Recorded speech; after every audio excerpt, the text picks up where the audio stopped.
নিউটাউনে সোহমের দাদাগিরি, রেস্তোরাঁর মালিককে চর কাণ্ডে নয়া মোড়।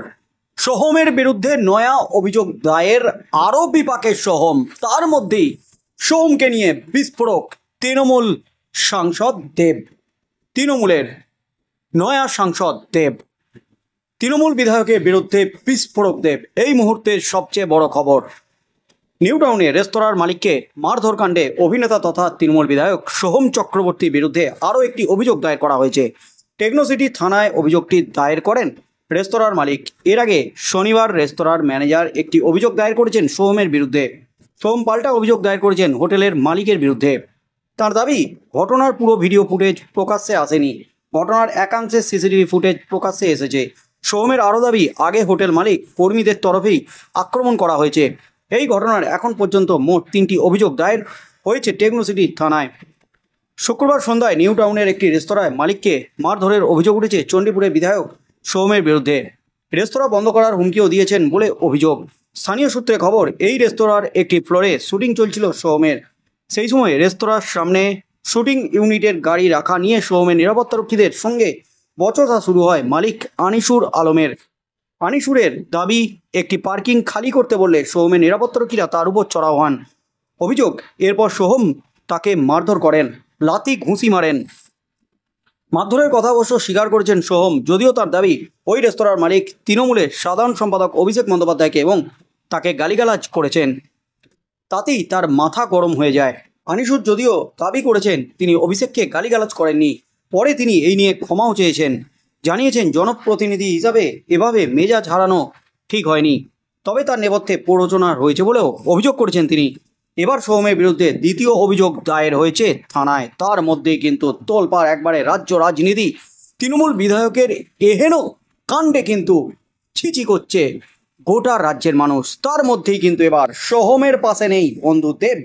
বিধায়কের আচরণে ক্ষুব্ধ সাংসদ অভিনেতা যা বললেন, তাতেই কিন্তু নতুন করে শোরগোল পড়ে গেল একেবারে রাজ্য রাজনীতিতে।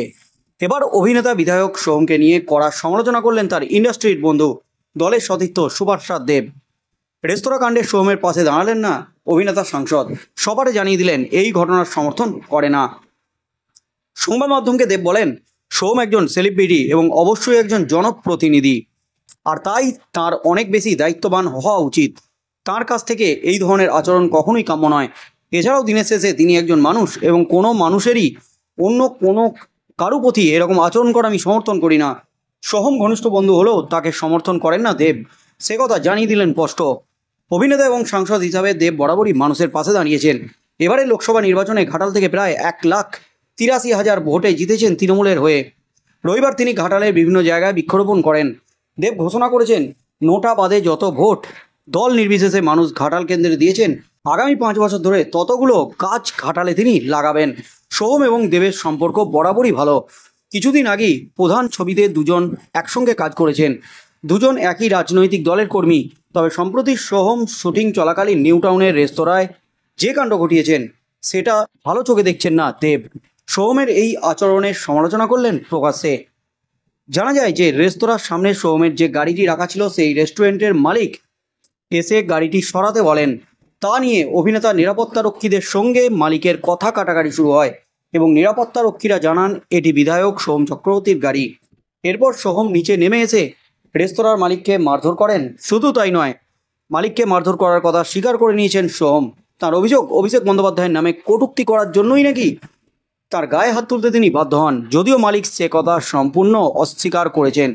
একেবারে সিসিটিভি ফুটেজ তুলে ধরে সোহমের নামে থানায় এফআইআর দায়ের হয়েছে। আজ ফের দ্বিতীয় এফআইআর দায়ের হলো সোহমের নামে থানায়। এমনই কিন্তু খবর উঠে আসছে, সোহমের গ্রেপ্তারির দাবি উঠেছে বিভিন্ন মহল থেকে। ধীরে ধীরে কিন্তু চাপে পড়ে গেছেন সোহম। অবশেষে তিনি স্বীকার করে নিয়েছেন যে তিনি মেরেছেন রেস্তোরাঁর মালিককে।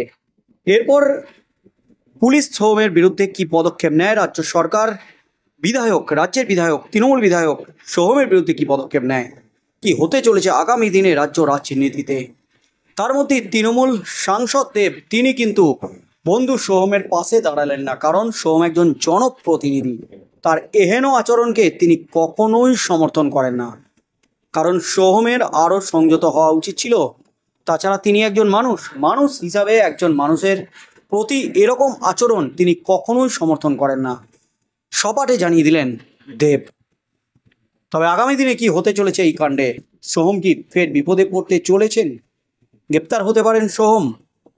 কি হতে চলেছে সেদিকে চোখ থাকবে গোটা রাজ্যের।